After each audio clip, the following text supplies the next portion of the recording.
Assalamu alaikum. Welcome, dear students, in the class of Computer Science second year. I am instructor of this course, Rana Mohammad Fiaz. Today we will discuss lecture number 6.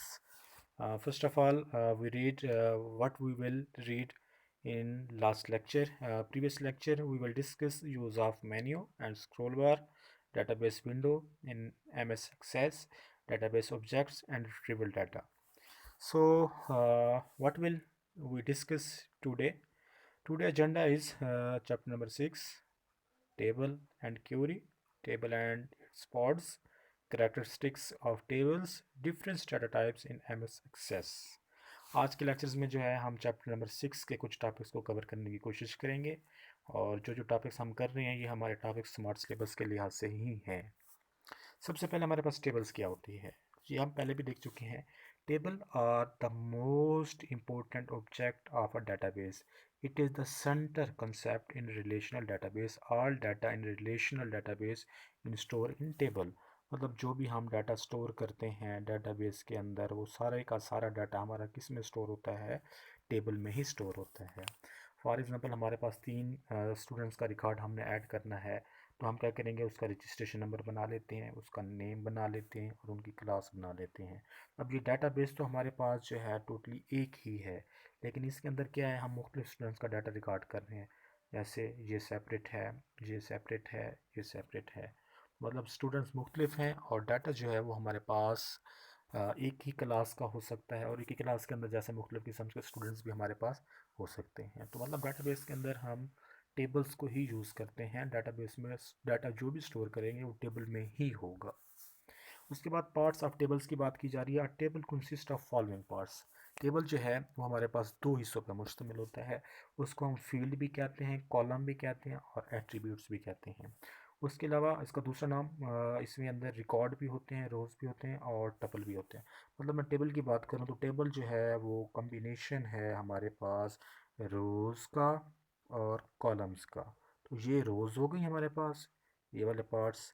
और ये वाला part जो है हमारे पास ये क्या कहलाएगा, ये फील्ड कहलाएगा, या इसको हम कॉलम भी कह सकते हैं, एट्रीब्यूट भी कह सकते हैं। आई होप कि आप लोगों को पता लग गया होगा। उसके बाद अगर फील्ड और कॉलम की बात करें तो क्या होता है, field of a combination of related character. Field is also known as attributes और कॉलम। फील्ड को हम एट्रीब्यूट्स भी कहते हैं, कॉलम्स भी कहते हैं। Each field in a table has unique name and pre defined data types. Her table के अंदर जो भी हमारी कोई नाम होगा वो ऑलरेडी पहले से क्या होगा, यूनिक भी होगा और प्री डिफाइंड डाटा टाइप्स होगा।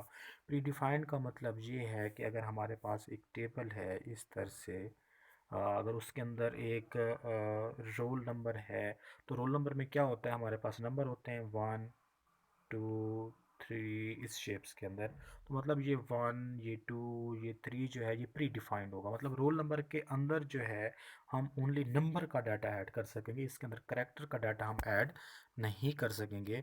तो इस वजह से हम इसको क्या कहते हैं, प्री डिफाइंड डाटा टाइप्स कहते हैं। इस एग्जांपल में जैसे देखिए हमारे पास एक उस्मान है, इस तरीके से एक बीएससी है। ये 2 फील्ड्स हैं हमारे पास और ये दोनों फील्ड्स हमारे पास क्या कहलाती हैं, फील्ड्स कहलाती हैं। इसको हम कॉलम्स भी कहते हैं और एट्रीब्यूट्स भी कह सकते हैं। उसके बाद हमारे पास रिकॉर्ड की बात की जा रही है। Record is a collection of related field. A record is also known as tuple in a relational database. Record is also known rows. Records को जो है हम वो रोज़ भी कहते हैं। अब जैसे हमारे पास एक पहला रिकॉर्ड है ये वाला, दूसरा रिकॉर्ड है ये वाला, इसमें क्या है, पूरा रिकॉर्ड पड़ा हुआ है।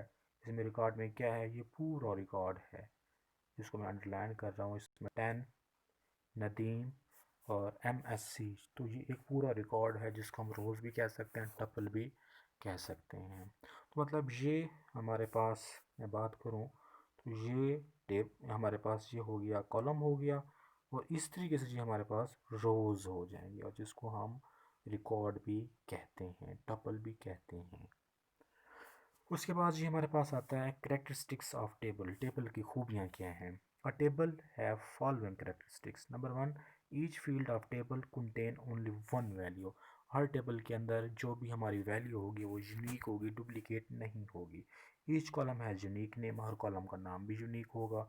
Each row represent a record, हर रोज़ के अंदर क्या होगा, एक मुकम्मल रिकॉर्ड होगा। There are no duplicate of rows, rows duplicate नहीं होगी। मतलब मैं अगर बात करूँ इस तरीके से, तो ये रोज़ हैं, तो अगर यहाँ पर 1 है तो यहाँ पर 2 होगा, यहाँ पर 2 नहीं हो सकता। क्यों? क्योंकि ऑलरेडी 2 ऊपर आ चुका है। तो डुप्लीकेशन का मतलब ये होता है कि सेम डाटा 2 मरतबा नहीं आना चाहिए और नहीं आ सकता भी है। उसके बाद the order of rows in immaterial, उसके अलावा है the data are store in separate table, it means, इसका मतलब ये है कि data in store only one. इसका मतलब यही है कि डाटा जो है वो ओनली एक मरतबा ही स्टोर होगा, 2 मरतबा डाटा स्टोर नहीं होगा। क्योंकि फर्स्ट चैप्टर में हमने देखा था फाइल प्रोसेसिंग सिस्टम में यही इश्यूज़ था, डाटा हमारा डुप्लीकेट हो जाता था। तो इसी डुप्लीकेशन को ख़त्म करने के लिए हमने डाटाबेस को बनाया था, ताकि हमारे पास डुप्लीकेशन जो है वो ख़त्म हो जाए, सेम टाइप ऑफ डाटा जो है वो स्टोर ना हो। उसके बाद data types in M S Access कौन कौन सी हैं, कौन कौन से डाटा की टाइप्स हैं जो हम एम एस एक्सेस में यूज़ करते हैं। मतलब डाटा टाइप्स हम पहले भी पढ़ चुके हैं, फर्स्ट ईयर के अंदर भी हमने पढ़ा था, चैप्टर नंबर 3 के अंदर भी, डाटा कम्युनिकेशंस के अंदर। तो यहाँ पे आप एम एस एक्सेस में कौन कौन सा डाटा हमारे पास यूज़ होता है। सबसे पहले हमारे पास यूज़ होता है टेक्स्ट डाटा टाइप्स क्या है, और मेमो डाटा टाइप्स क्या है, नंबर डाटा टाइप्स क्या है, डेट टाइम क्या है, करेंसी क्या है, ऑटो नंबर क्या है, और यस नो डाटा टाइप्स क्या होते हैं। सबसे पहले हम डिस्कस करते हैं text data types. Text data types में क्या होगा, टेक्स्ट डाटा ही होगा, और इसके अंदर जो है 255 करेक्टर आ सकते हैं, इससे ज़्यादा करेक्टर्स नहीं आ सकते। डिफ़ॉल्ट सेटिंग जो है वो 50 करेक्टर की होती है। मेमो क्या है, मेम और टेक्स्ट के अंदर मैं आपको फ़र्क बताता चलूँ कि टेक्स्ट में भी टेक्स्ट डाटा टाइप्स में भी टेक्स्ट स्टोर होता है, और मेमो के अंदर भी टेक्स्ट डाटा स्टोर होता है। लेकिन इसमें फ़र्क ये है कि टेक्स्ट के अंदर 255 करेक्टर आ सकते हैं, लेकिन मेमो के अंदर जो है, अगर हम यहाँ पर देखें तो 64,000 करेक्टर जो है हमारे यहाँ पे स्टोर हो सकते हैं। तो मतलब लार्ज डाटा जो है मेमो के अंदर यूज़ किया जाता है। टेक्स्ट के अंदर स्मॉल डाटा होता है, मतलब 255 करेक्टर, उससे ज़्यादा नहीं आ सकेंगे। अगर ज़्यादा डाटा हमने यूज़ करना है करेक्टर को स्टोर करने के लिए, फिर हम मेमो को यूज़ करेंगे। उसके बाद ये नंबर डाटा क्या होता है, नाम से ही ज़ाहिर है। तो मतलब ये नंबर डाटा टाइप्स क्या करेगा, data types for mathematical calculation, number को स्टोर करेगा जिसमें हम मैथमेटिकल कैलकुलेशन कर सकते हैं। Date time, to store date and time, data and time, इसके अंदर डेट स्टोर हो सकते हैं, टाइम स्टोर हो सकते हैं। Currency, to use number represent currency, इसके अंदर कोई भी नंबर को हम करेंसी की शक्ल में रिप्रेजेंट करवा सकते हैं। ऑटो नंबर का मतलब ये है to use next number automatically when new record add, मतलब अगर पहला रिकॉर्ड हमारा नंबर का है, टैक्स का है, तो दूसरा रिकॉर्ड क्या होगा, वो ऑटोमेटिक क्या होगा, टैक्स का ही होगा। तीसरा भी ऑटोमेटिक टैक्स का ही होगा। डाटा टाइप जो हम उसकी पहली देंगे, दूसरी तीसरी चौथी भी फिर ऑटोमेटिकली ऑटो होता जाएगा, वही रहेगा।